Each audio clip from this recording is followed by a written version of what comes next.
प्रधानमंत्री को सब कुछ नाच गाना मुजरा भैंस पता नहीं क्या क्या मंगलसूत्र सब आता है, सिंदूर तक आने लग गया है। प्रधानमंत्री कहते हैं रगों में गरम सिंदूर बह रहा है। तो आप उसी अपने अपने धर्म का पालन करते हुए आपसी भाईचारा कायम रखें, देश के सरेंडर प्रधानमंत्री पर तनिक भी भरोसा न करें। नमस्कार, मैं राहुल नागपाल और आप देख रहे हैं सोशल मीडिया। मैं दिल्ली के जंतर मंतर पर हूँ और आज दिल्ली के जंतर मंतर पर महाबोधि महाविहार को लेकर के विशाल धरना प्रदर्शन चल रहा है। मंत्री सिंह नौटियाल जो भीम आर्मी के प्रदेश का प्रदर्शन चल रहा है, लेकिन इसी बीच हमारे साथ तिलकधारी के नाम से प्रसिद्ध है वैसे तो, लेकिन आज नाम भी जान ही लेते हैं। नाम बता दीजिए, बहुत दिन से आपका नाम सुना नहीं, लोग कहते हैं तिलकधारी पहचान है, लेकिन नाम क्या है आपका?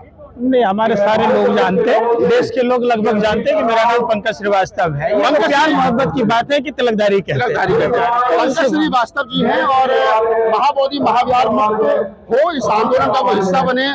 श्रीवास्तव जी, महाबोधि महाविहार की लड़ाई काफी लंबे समय से चल रही है। बौद्धों का कहना है कि जब हिंदू के मंदिर में बौद्ध नहीं जा सकते, मुसलमानों के मंदिर मस्जिद में हिंदू नहीं जा सकते, फिर बौद्धों के मंदिर में हिंदू क्यों बैठे? इस बात की लड़ाई है, आपका क्या विचार? देखिए, सवाल ये किसी धर्म का नहीं है, सवाल भारत के विरासत का है, भारत के गर्व का है।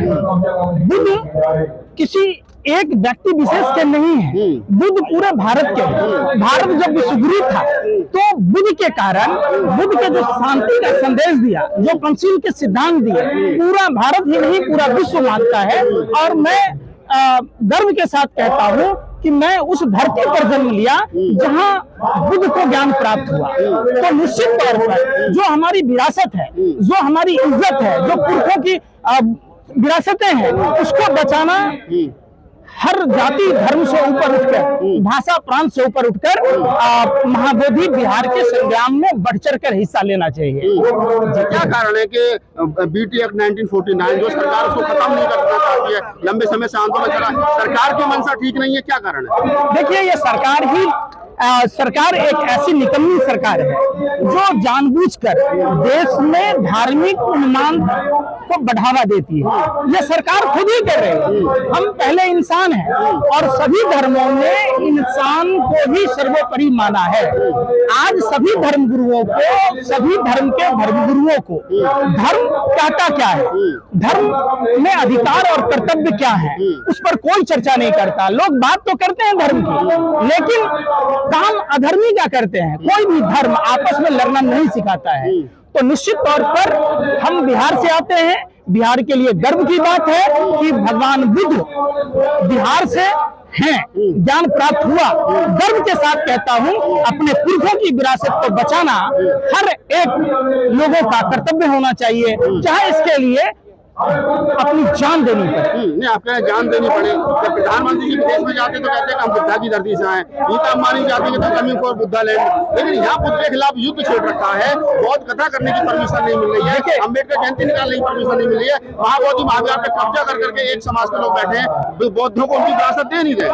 सबसे बड़ा सवाल आपने प्रधानमंत्री की जिस तरीके से सत्य बोलने के लिए राजा हरिश्चंद्र को जाना जाता है, झूठ बोलने के लिए प्रधानमंत्री सरेंडर मोदी को कहा जाता है। उनके कब क्या बोलते हैं वो खुद ही कंफ्यूज हैं। उनकी बातों का तो कोई मतलब ही नहीं है। वो जाते हैं विदेशों में, बुद्ध की बात कहते हैं। तो महाबोधि संग्राम आंदोलन जो चल रहा है वहां मुक्ति का, तो प्रधानमंत्री उस पर क्यों नहीं बोलते? क्या वो बुद्ध की विरासतें अगर नहीं बचेगी तो भगवान बुद्ध की प्रतिमा ले जाने से और मुंह से बोलने से तो होगा नहीं। ये गर्व की बात है देश के लिए, पूरे देश के लिए, सिर्फ बिहार के लिए नहीं, पूरे देश के लिए। विश्व को शांति का पाठ पढ़ाने वाले बुद्ध के बारे में प्रधानमंत्री क्यों नहीं बोल रहे? प्रधानमंत्री को विराट कोहली के कुत्ते पर ट्वीट करना आता है, प्रधानमंत्री को सब कुछ नाच गाना मुजरा भैंस पता नहीं क्या क्या मंगलसूत्र सब आता है, सिंदूर तक आने लग गया है। प्रधानमंत्री कहते हैं रगों में गरम सिंदूर बह रहा है। 9 तारीख को शायद सुना है कि प्रोग्राम है घर घर सिंदूर का। के बारे में कुछ भी नहीं मालूम है। कोई भी पति सिर्फ अपनी पत्नी को सिंदूर दे सकता है, दूसरे गैर मर्दों का सिंदूर औरतें भारत में नहीं लगाती है, तो वो सनातनी नहीं है, वो हिंदू है ही नहीं। आप रावण और कालनेमी के लोगों को समझ रहे हैं। तो इसीलिए सभी धर्म के लोगों को कहता हूँ, अपने अपने धर्म गुरुओं से और धर्म शास्त्रों को पढ़ते हुए मानव सेवा को ही सबसे बड़ा सेवा बताया गया है। इंसानियत की बात की गई है। तो आप उसी अपने अपने धर्म का पालन करते हुए आपसी भाईचारा कायम रखें, देश के सरेंडर प्रधानमंत्री पर तनिक भी भरोसा न करें। नीतीश सरकार जो है वो बिहार में चुनाव की है अभी हाल ही में, और नीतीश की सरकार है बिहार में, और बिहार में ही महाबोधि महाविहार लेकर के आंदोलन चला। नीतीश कुमार भी मोदी जी के पार्टनर है, उनके कान पर भी जूनी रेंग रही है। देखिए, बड़का लुच्चा बड़का जुट्ठा का खेल चल रहा था। 67 घोटालों की बड़ी लंबी फहरिस्त थी।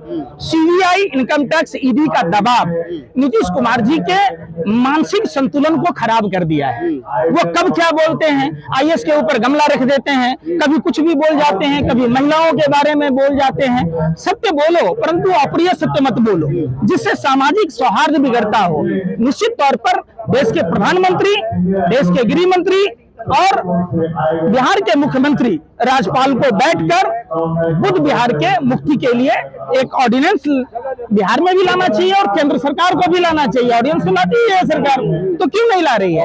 जो हमारी विरासत है, जो हमारे लिए गर्व की बात है, जो हमारी पहचान है, जो हमारी संस्कृति है, तो उसको बचाने के लिए प्रधानमंत्री बात ही नहीं करते। क्यों करना चाहिए?